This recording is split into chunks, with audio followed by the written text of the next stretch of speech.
Assalamualaikum warahmatullahi wabarakatuh. Perkenalkan, nama saya Rizky Damayanti, NIM 2015 10 50 1071. Baik, di sini saya akan mewawancarai salah satu usaha peternakan sapi di daerah saya.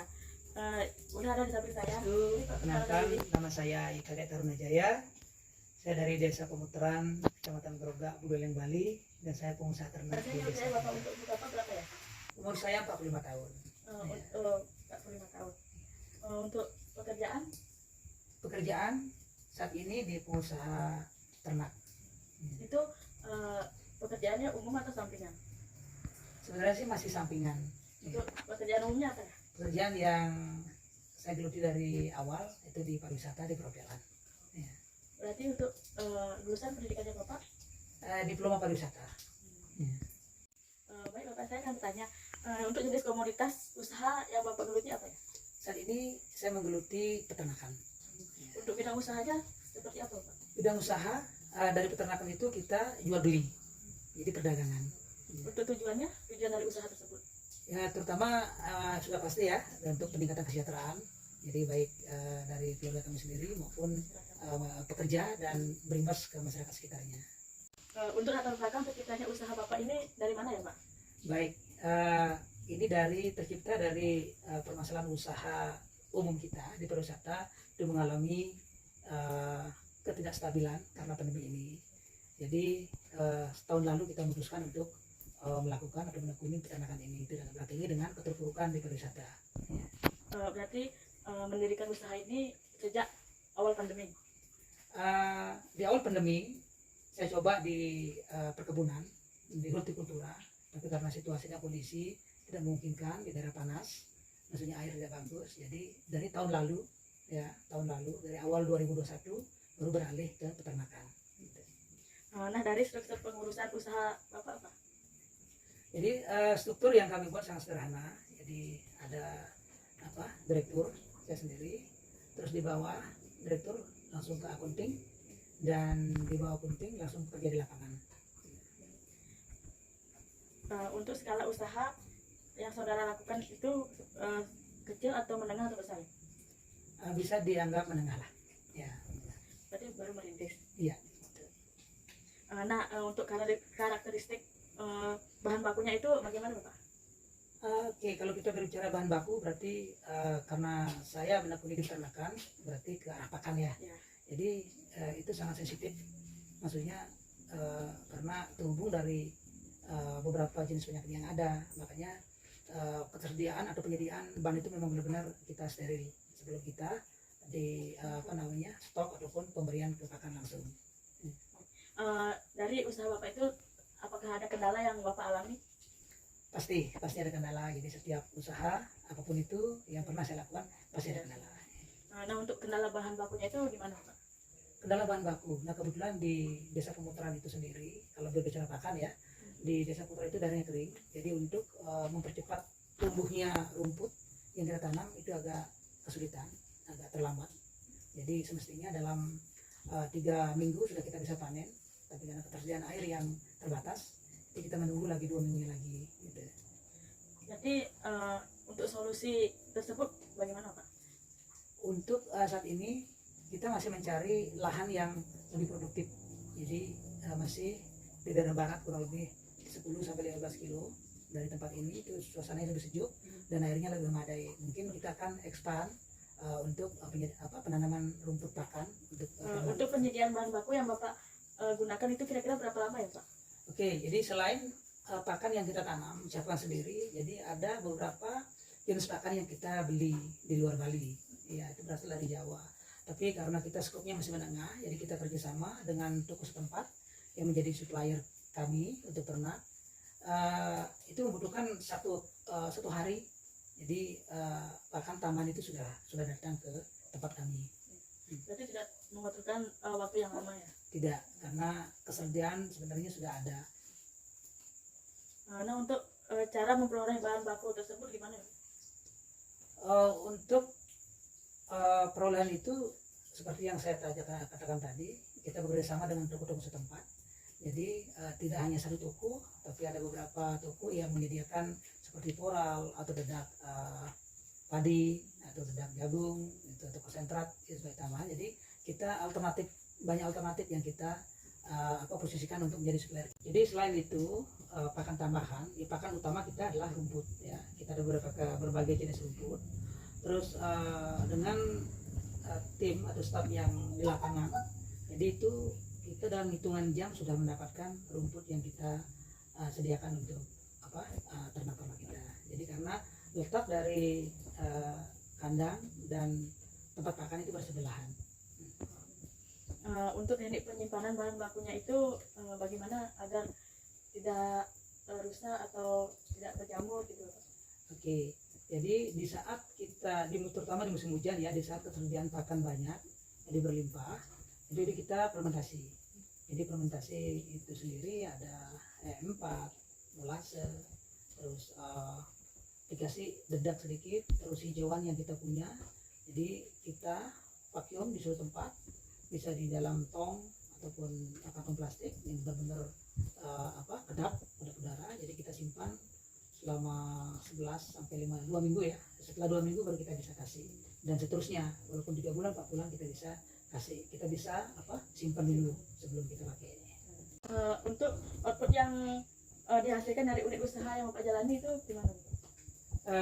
Ya pertama untuk lingkungan dulu ya, untuk alam. Jadi sistem limbah kotoran ternak yang kita punya itu kita menjadi satu untuk fermentasi dan kita alirkan ke lahan-lahan yang ada. Jadi organik ini sangat membantu alam, dan juga dari hasil yang kita peroleh maksudnya bisa memperkerjakan orang gitu sih. Dari proses produksi terdapat tipe produksi. Nah, untuk tipe produksi yang Bapak gunakan yaitu gimana Pak? Berkesinambungan atau terputus? Kita berkesinambungan karena seperti yang tadi saya sampaikan, tidak hanya mentok di pemeliharaan sapi saja, maksudnya pengemukan bukan seperti itu, tapi kita jual beli. Jadi selama stok kita terbatas, pasti kita mau beli lagi dari petani dan kita jual ke petani. Jadi itu berkesinambungan. Berarti layout yang produksi ini yaitu by process ya. Nah, by process itu seperti apa Pak? Prosesnya seperti ini. Ketika pakan kita siap, kita beli di petani dengan harga umum, harga yang sudah ada di pasaran. Terus kita pelihara beberapa hari atau beberapa minggu dengan treatment yang ada, ya disuntik, divaksinasi. Nah, ketika barang ini sudah siap dipelihara oleh petani lagi, kita jual ke yang membutuhkan. Nah, untuk usaha ini apakah Bapak pernah gagal atau gimana? Ya karena suatu usaha pasti pasti pernah gagal karena banyak kendala-kendala yang kita alami, pernah gagal. Dari kegagalan tersebut gimana cara mengatasinya? Jadi pengalaman adalah guru yang terbaik bagi saya, apalagi ternak ini adalah bukan basic saya, jadi saya otodidak. Nah, ketika pengalaman saya pas sapi pernah sakit, nah di sana ada kerugian, itu rasul kendala saya. Nah, setelah itu saya belajar ke kesehatan sapi, jadi saya pelajari obat, terus perhatikan makanan, terus dari itu untuk meminimais kegagalan yang pernah saya alami sebelumnya. Berarti dari pemberian obat, makanan itu termasuk dari teknologi yang digunakan ya Pak? Ya betul. Bagaimana hasil dari unit produksi usaha tersebut Pak? Oke, jadi sangat bermanfaat ya. Jadi pertama setelah kita gunakan teknologi yang sebelumnya kalau di petani tradisional mereka tidak memvaksinasi ataupun dari segi makanan tidak fermentasi, seadanya seperti itu. Tapi dengan teknologi yang kita masukkan di sini, jadi kita bisa bersaing. Ya, terutama dalam pemasaran kita bisa bersaing di sana keunggulannya. Nah, dari biaya unit usaha Bapak itu berapa ya kira-kira? Biaya produksinya? Biaya produksi. Jadi biaya produksi kisaran 10 juta. Berarti untuk biaya tetapnya? Untuk tetap kurang lebih 4 juta ya. Terus biaya variabelnya gimana? Variabel karena ini stok sapi juga tidak terlalu menentu ya. Jadi biaya variabelnya kurang lebih 1 juta dalam sebulan. Dari biaya tersebut untuk membeli produk sapinya itu kira-kira berapa untuk satu unit? Satu unit kisaran di 8 sampai 10 juta. Dari unit tersebut pasti memerlukan bahan baku dan biaya kan, biaya untuk bahan bakunya itu berapa kira-kira? Ya, kalau kita hitung per bulan ya, kalau karena dari unit sendiri tidak menentu, maksudnya ada yang lebih besar ataupun yang kecil. Nah, kalau kita akumulasi per bulan, itu kurang lebih pengeluaran kita di angka 11 juta ya. Untuk modalnya sendiri itu berapa? Untuk modal yang kita perlukan di awal itu 100 jutaan. Dari biaya-biaya tersebut pastinya memperoleh keuntungan, kira-kira keuntungannya itu berapa? Ya karena kita baru tahap belajar nih, jadi pasar kita belum kita kuasai. Terus penyediaan unit barang juga kita belum mendapatkan pasokan yang pas. Ada beberapa kendala yang tadi saya sebutkan. Jadi keuntungan bersih di kisaran 2-3 juta. Berapa jumlah output yang diproduksi setiap satuan unit usaha?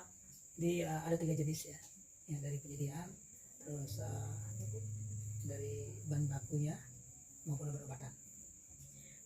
Untuk harga jual produksi atau produk unit usaha ini kira-kira berapa Per unitnya? Ya.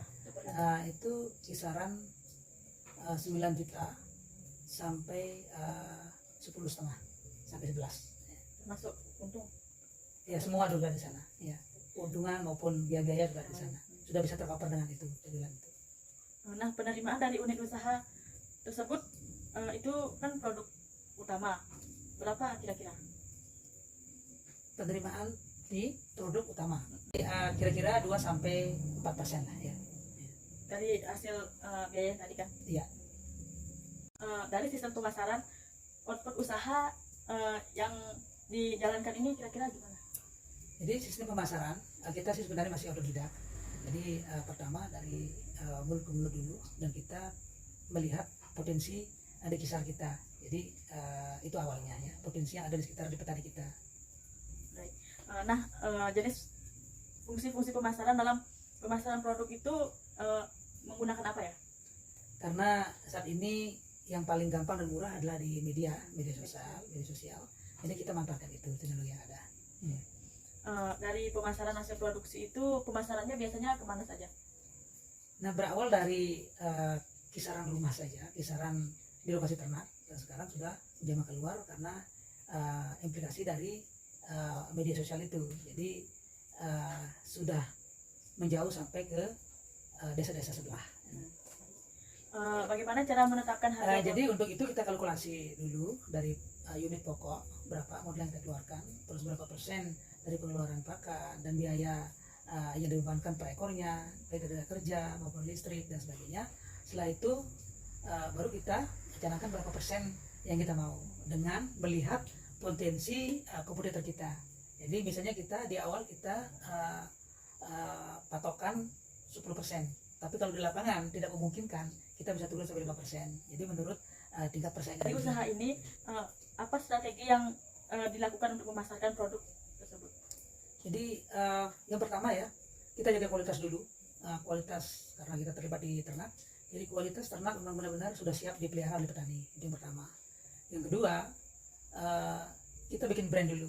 Jadi di mana orang membutuhkan sapi, ingat nama kita. Nah, itu kita bikin brand. Terus yang ketiga, jadi yang paling kuat di sini sebenarnya contoh itu ya. Jadi pelanggan yang sudah menggunakan produk kita, tingkat kepuasannya seperti apa.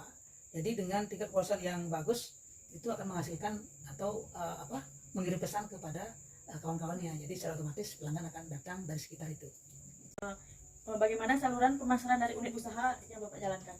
Jadi untuk mempercepat ya salurannya, kita yang pertama tersalurkan langsung ke pembelinya langsung. Tapi untuk jangkauan yang lebih besar, yang lebih jauh, kita pakai calo. Jadi kita ada tim untuk memasarkan ke petani langsung yang letaknya atau berlokasi di jauh dari tempat kita.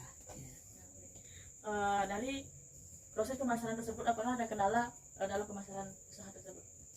Jadi kendala pemasaran ya di saat ini karena terhubung masih pandemi, jadi daya beli petani itu masih kurang. Jadi mungkin sebelum pandemi ini mereka bisa pelihara dalam satu rumah itu, satu keluarga bisa pelihara 5, 6. Sekarang ada penurunan. Jadi itu kendala ekonomi sendiri. Nah, dari kendala tersebut, untuk mengatasi kendala tersebut bagaimana caranya? Jadi yang pertama belum bisa kita berbuat banyak sih karena situasi seperti ini. Tapi saya yakin dengan harga yang masih stabil, jadi para pelanggan yang belum mampu memelihara sebanyak yang kami harapkan, itu kayaknya ada dana-dana dari pemerintah atau dana-dana dari lembaga keuangan yang notabene khusus untuk pencairan misalnya di KUR, itu sangat membantu. Kan usaha Bapak ini memiliki kemitraan. Nama kemitraan tersebut apa ya? Itu di Koperasi Serba Usaha ya, namanya Koperasi Karya Wisata. Berapa kemitraan yang bekerja sama dengan usaha Bapak? Sementara satu kemitraan. Tadi baru satu ya? Satu ya. Untuk timbal balik antara usaha Bapak dan kemitraan tersebut gimana?